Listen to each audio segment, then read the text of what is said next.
السلام عليكم ورحمة الله وبركاته. عاملين ايه؟ اخباركم ايه؟ آه طبعا احنا النهاردة هنعمل كفتة رز في البيت. بتبقى جميلة و يعني حاجات اقتصادية كده، بدل ما نعملها في بره ممكن لو حاجة هنعملها في البيت نعملها.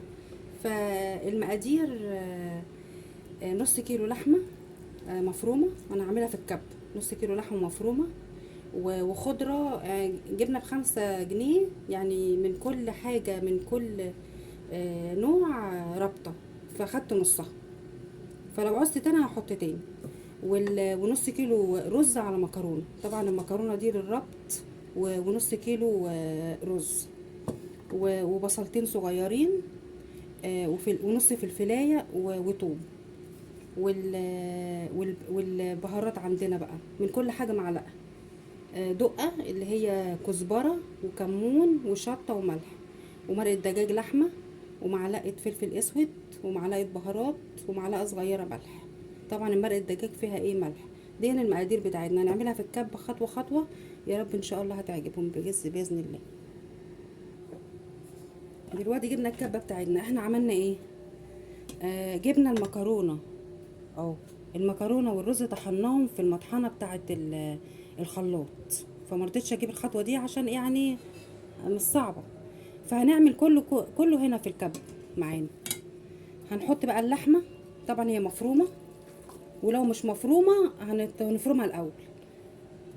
ونحط الرز، طبعا الرز مع المكرونة نص كيلو على قد ايه، يعني نفس الكمية بتاعت اللحمة. تعملي كيلو لحمة يبقى كيلو رز. فانا عاملة نص يبقى نص. وهنحط البهارات كل حاجة، موضوع مش صعب خالص. والخضرة،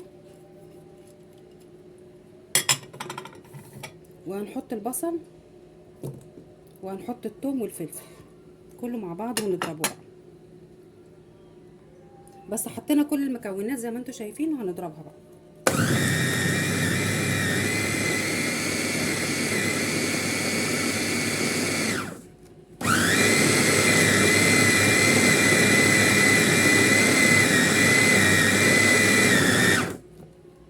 شوف كده اهي، طبعا لسه.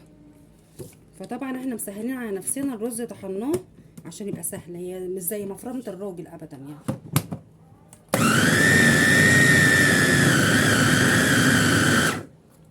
بس هفرمه بقى. اتفرمت معانا ناعمه اهي، ماسكه اهي نفسها. هعيد لكم تاني المقادير. انا دلوقتي جبت نص كيلو لحمه مفرومه، وجبت نص كيلو رز على مكرونه. يعني طبعا الرز اكتر من المكرونه مثلا يجي كوبايه صغيره، والبقيه هو رز. وطحنته الرز مع المكرونه، والتوابل بقى فلفل اسود وكمون وكزبره وفلفل اخضر حامي، وحطيت خضره، وحطيت بصله صغيره. ده كله يتضرب ايه في الكبه. فطبعا انا هعملها الكفته من الالف للياء، بس عشان الفيديو ما يطولش هعمله على جزئين.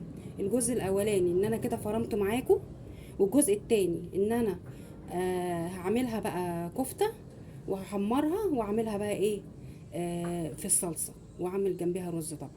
فانتظروني بقى في بقيه الفيديو عشان ما اطولش عليكم. يا رب يكون الوصفه عجبتكم النهارده، وجربوها وقولوا لي ايه رايكم. يلا، السلام عليكم ورحمه الله وبركاته.